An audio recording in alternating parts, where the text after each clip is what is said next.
ना तुम्हारे चेहरे अपने हैं, ना तुम्हारे माँ बाप अपने हैं, ना तुम खुद अपने हो। और एक मछली पूरे तालाब को फिर गंदा करती है। कहाँ गए वो उत्तराखंड वाले? इस टाइम पे मैं पूछती हूँ, जो कंट्रोवर्सी के चक्कर में हर बार वीडियो बनाते हैं। इस बार क्या तुम्हारे मुंह में दही जम गई? कहाँ है तुम्हारी समाज सेवा? करनी है इस टाइम पे करो समाज सेवा। नहीं दिखाई दी तुम्हें ये वीडियो? यहां आओगे अभद्र कमेंट्स करने फेक आइडियो से। जय बद्री विशाल, मैं पूजा रावत फिर से हाजिर हूँ आप लोगों के सम्मुख एक बहुत ही निंदनीय और दुखद घटना को लेकर। जी हाँ, क्योंकि आजकल कुपुत्र ऐसे पैदा हो गए हैं जो कि ना माँ बाप की सुनते हैं, ना ही उनकी कुछ बातों को धराते हैं, ना ही उन्हें ये लगता है कि हमारे माँ बाप हमारी भलाई के लिए कुछ बोल रहे हैं। ऐसे कुपुत्र को ना जन्म देने से अच्छा जन्म देते समय ही अगर मौत आ जाए तो सबसे बेहतर होगा। हद है यार, कैसी औलाद है? एक माँ की कोख को तुम गाली देते हो। जिस माँ ने तुम्हें जन्म दिया है, क्या उस माँ ने कभी तुम्हें ऐसा सिखाया कि तुम इस तरह की कुकृत्य करो, इतना घिनौना काम करो? माँ बाप खुद को ना खाएं ना पहने, लेकिन बच्चों को हमेशा अच्छी शिक्षा देते हैं और अच्छा भरण पोषण करते हैं। इससे अच्छा तो तू बेऔलाद होती, सबसे बढ़िया होता। और धिक्कार है तुझ जैसी औलाद पर। तुझ जैसी औलाद के लिए ना लोग दिन रात दुआ करते हैं। लोग बोलते हैं कि काश मेरी इतनी बेटियां हैं, एक बेटा चाहिए, एक बेटा चाहिए। लेकिन देखो आज के युग में बेटे जीरो हैं। बहुत कम बेटे ऐसे हैं कि जो माँ बाप की प्रॉब्लम को समझते हैं, माँ बाप की समस्या को समझते हैं, उन्हें अच्छे से हंसी खुशी रखते हैं। लेकिन हद से ज़्यादा फिर से एक रिश्तों को तार तार करने वाली, शर्मसार करने वाली घटना सामने आ रही है रुद्रप्रयाग के जखोली ब्लॉक से, जिसमें कि एक बेटे ने अपनी माँ को इस बुरी हद तक पीटा है ना कि क्या बोले। माँ का हाथ टूट चुका है, ऑपरेशन हाथ का होना है, अभी कच्चा प्लास्टर हो रखा है, पैरों में चोट के निशान है, जांग में घाव के निशान इतने खतरनाक हो रखे हैं, नीले जो दाग पड़े होते हैं ना वो हो रखे हैं। तो भाई गजब है गजब। इतना घिनौना काम करते हुए क्या तुम्हारी एक बार भी रूह नहीं कांपी? अपनी माँ पे हाथ उठाना मतलब तुम समझ रहे हो तुमने क्या किया? कितना गंदा काम तुमने किया, कितना निंदनीय, कितना शर्मनाक, शर्मसार कर देने वाली घटना ये है। उत्तराखंड में आए दिन घटनाएं होती जा रही हैं। इससे पहले भी 3 केस अभी रुद्रप्रयाग से ही निकल के आए थे, ये चौथा अभी निकल के आ रहा है। और बेटे ने इस कदर अपनी माँ को पीटा है ना कि माँ बेचारी हॉस्पिटल में एडमिट है। और कितनी मजबूर है माँ, कितनी मजबूर है। माँ ने कभी अपने बेटे को क्या सिखाया होगा कि तो इस कदर नीच काम करना? और बात क्या थी? बात सिर्फ ये थी कि माँ अपने बेटे को समझा रही थी कि किसी की बाढ़ को मत तोड़, जिसने जो बाढ़ कर दी करने दे, भगवान सब देखने वाले हैं। और मत जा पटवारी चौकी पे कंप्लेन करने के लिए, वाद विवाद बढ़ेगा, कल के दिन कितना पैसा खर्च होगा। कानूनी कार्रवाई में अगर पड़ना होता है ना तो सबसे पहले जेब गरम चाहिए, अपनी मोटी अमाउंट चाहिए, उसके बाद ही आगे कदम उठाना पड़ता है। समझ रहे हो? वरना जिस छत के नीचे तुम रहते हो ना वो भी बिक जाएगा 4 दिन में, तुम तब भी केस नहीं जीत पाओगे। आई बात समझ में? हाँ, किस तरह की औलाद है तू? किस तरह की धिक्कार है तुझ जैसी औलाद को, थू है तुझ जैसी औलाद पर।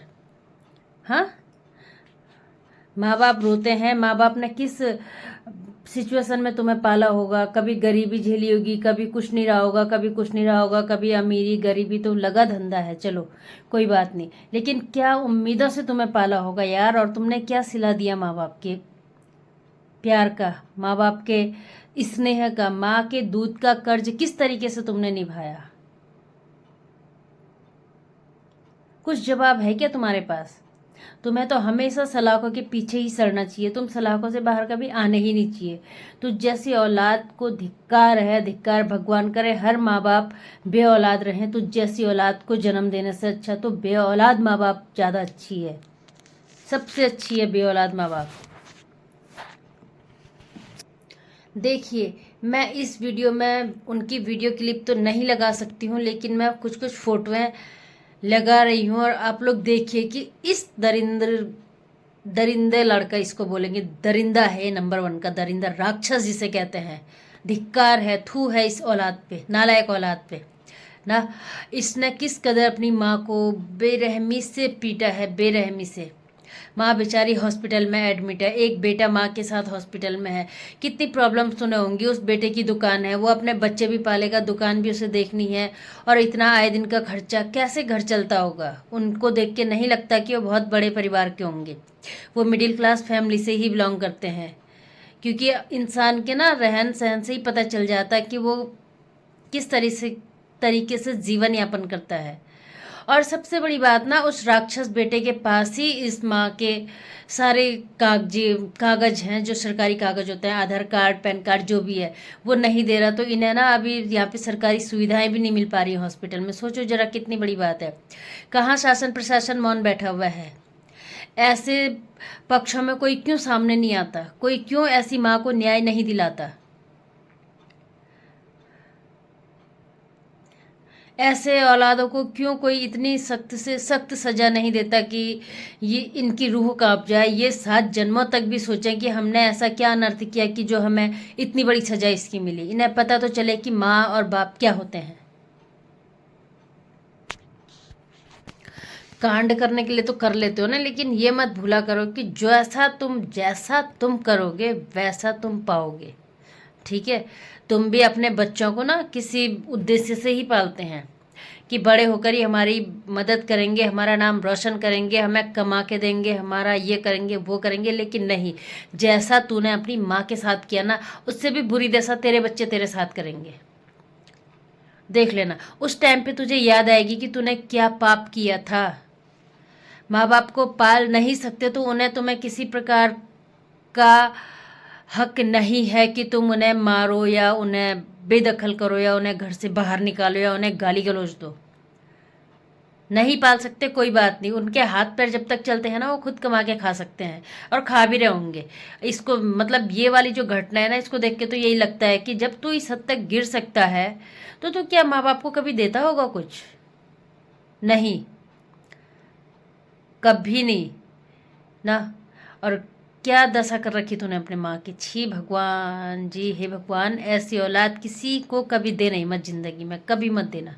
मैं सही बोल रही हूँ। हट, धिक्कार है ऐसी औलाद को। को औलाद है, को औलाद, जिसने सारा ही कलंक लगा दिया। और एक मछली पूरे तालाब को फिर गंदा करती है। वो तो हरामखोर तू लड़का है ना, इस चक्कर में ये बात ज़्यादा नहीं उछल रही। अगर तेरी जगह में कोई लड़की होती ना, अभी तक तो आग लग गई थी समाज में भी। समझ रहा है? धज्जियाँ उड़ गई थी उसकी इज्जत की धज्जियाँ। तू लड़का है इसलिए हर कोई इग्नोर कर रहे हैं। कहाँ गए वो उत्तराखंड वाले? इस टाइम पे मैं पूछती हूँ, जो कंट्रोवर्सी के चक्कर में हर बार वीडियो बनाते हैं। इस बार क्या तुम्हारे मुंह में दही जम गई? हाँ, जब एक बेटे ने इतनी बड़ी घटना कर दी, अपने माँ को मार मार के हॉस्पिटल में एडमिट करने को मजबूर कर दिया उसने। वो बुढ़िया माँ का हार्ट टूट गया, उसका ऑपरेशन होना है, उसका आधार कार्ड, उसका वहाँ पे अभी जो स्वास्थ्य कार्ड वगैरह बनते हैं, वो सब इसके पास कागज हैं। वो दे भी नहीं रहा है कागजों को। अभी क्यों कंट्रोवर्सी नहीं चल रही तुम्हारी? ये भी कंट्रोवर्सी मान के वीडियो बनाओ इस पर, क्यों नहीं बना रहे हो? बहुत समाज सेवी बनते रहते हो तुम लोग। कहाँ है तुम्हारी समाज सेवा? करनी है इस टाइम पे करो समाज सेवा। नहीं दिखाई दी तुम्हें ये वीडियो? यहाँ आओगे अभद्र कमेंट्स करने फेक आइडिया से, क्योंकि तुम पे रियलिटी तो कुछ है ही नहीं ना। तुम्हारे चेहरे अपने हैं ना, तुम्हारे माँ बाप अपने हैं ना, तुम खुद अपने हो। धिक्कार है तुम जैसे लोगों पे। तुम जैसे लोग ही ऐसा कांड करते हैं। हर बार बोलते हो ये ऐसा, ये वैसा, ये वैसा। अभी क्यों नहीं दिखी किसी के चैनल पे? मुझे ये वीडियो नहीं दिखी अभी। क्यों नहीं दिखी? सिर्फ एक चैनल पे दिखी है बस। हर बार कुछ ना कुछ, हर बार कुछ ना कुछ, हर बार कुछ ना कुछ, आए दिन कांड होते रहते हैं। तो सरकार को इस जो घरेलू हिंसाएं ज़्यादा होती हैं, ऐसी खासकर ऐसी घटनाएं जिसमें कि बेटे ना अपनी माँ को इस तरीके से पीटते हैं, तो इस पे सरकार को कोई नियम कानून बिल्कुल लागू करना चाहिए, जिससे कि आगे से कोई भी औलाद अपने माँ बाप पर हाथ उठाना कभी सोचे भी ना कि मैंने इनको टच करना है। और वो अगर करे तो इस कांड को देखकर या इस घटना को देखकर इस लड़के को क्या सज़ा मिलती है, उसको देखकर उसकी रूह कांप जाए कि नहीं, मैं करूँगा अगर ऐसा काम तो फिर मुझे भी ये सज़ा होगी। ऐसा कुछ नियम सरकार अगर लागू कर दे तो सबसे बेस्ट रहेगा, वरना ये किस्से आए दिन ऐसे ही आते रहेंगे और माँ ऐसी पिटती रहेगी इन कुऔलादों के हाथ। तो गाइज ये कोई ना रिएक्शन था ना ही कोई एक्शन था, बस एक दुखद खबर उभर कर सामने आई है हमारे ही उत्तराखंड में, हमारे ही रुद्रप्रयाग में। ज़्यादा दूर नहीं है रुद्रप्रयाग, यहाँ से थोड़ी दूरी पे है, पर क्या करें, बहुत ही दुखद घटना एक तरफ से इसको कहेंगे। कंट्रोवर्सी के चक्कर में उत्तर प्रदेश और उत्तराखंड करके मरते हैं ना। इस वीडियो पे बात करो, अगर है तुम पे हिम्मत तो एक माँ को न्याय दिलाओ, दिला सकते हो तो हम तब जाके हर कोई बोलेगा कि तुम थे बड़े ब्लॉगर, लड़े थे तुम इनके लिए। लेकिन नहीं, तुम्हें पता है यहाँ से हमें ना व्यूज मिलेंगे ना कोई हमें इनसे जानेगा, क्योंकि हमें तो सिर्फ एक दूसरे की टांग खींचनी है बड़े मजे से। फेक आईडी बना बना के घुस जाते हो चैनलों में, गंदे गंदे कमेंट्स करते हो, अभद्र कमेंट्स करते हो। यहाँ पे तुम्हारी औकात तो है नहीं कि तुम यहाँ पे कुछ हक के लिए बोलो। है हिम्मत तो आ जाओ आगे, लड़ो। अब तुमको चैलेंज करती हूँ मैं, है तुम पे हिम्मत? नहीं, कभी नहीं आओगे तुम। अगर तुम आने वाले होते ना तो मुझसे पहले तुम लोगों की वीडियो आ जाती। ये वीडियो मैंने 10 तारीख की वो घटना है, 10 तारीख, ये वीडियो मैंने बनाई है 11 तारीख को, ठीक है। लेकिन मेरी फ़ोन में ऐसी प्रॉब्लम कुछ थी कि इसमें स्टोरेज बहुत ज़्यादा हो गया था, मुझे कुछ कुछ वीडियो अभी अपलोड करनी थी पहले की, वो मैं डिलीट नहीं कर सकती हूँ, इसलिए मैंने ये वीडियो थोड़ा लेट डाली है, समझ रहे हो। और मुझे ये खुद पता नहीं कि ये वीडियो आएगी 12 को आएगी, 13 को आएगी, 14 को या 15 को आएगी, लेकिन मैं आज सिर्फ बना रही हूँ। कल की वो घटना है 10 तारीख की, आज 11 तारीख को मैं वीडियो बना रही हूँ। लेकिन अगर लड़ना हो ना, प्लीज़ ऐसे कामों के लिए लड़िए, यहाँ पे बोलिए। यहाँ पे किस मुंह से तुम बोलोगे, क्योंकि वो उत्तराखंड वाला ही बेटा है, उत्तराखंड वाली ही माँ है, यहाँ पे लड़ने के लिए तुम्हें कुछ है ही नहीं। तो इस वीडियो को ज़्यादा ना बढ़ाते हुए मैं यहीं पे एंड करती हूँ। आई होप आप लोगों को कुछ समझ आया होगा।